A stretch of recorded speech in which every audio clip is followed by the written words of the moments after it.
La participation de la Fondation EDF à cette rencontre des inattendus à but non lucratif s'explique justement par le fait que c'est important pour une fondation de pouvoir saisir des opportunités inattendues.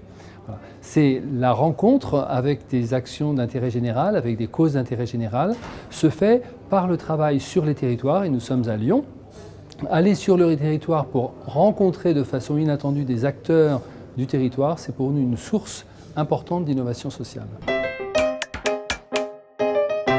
Au cours de cette réunion, on a eu une initiative intéressante.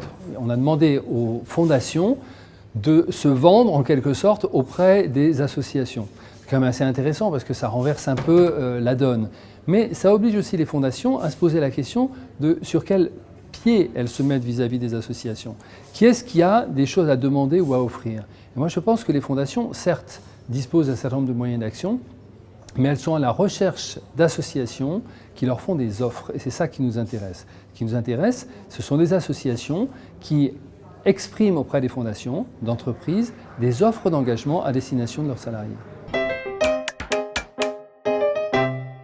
Alors, cette initiative m'a permis de rencontrer un certain nombre d'associations et d'engager le dialogue avec eux dans une phase très amont. Souvent, on rencontre l'association au moment où elle dépose un projet. Là, on a pu discuter avec une association, se poser la question à la fois de quel était leur cœur de métier, quelle était la nature de leurs activités, quel était leur enracinement local, et en même temps de poser la question en quoi cet enracinement matchait avec la nature des actions menées par la Fondation. Donc c'est effectivement un temps préalable extrêmement intéressant, extrêmement riche. Je pense qu'on a quelques opportunités intéressantes à développer.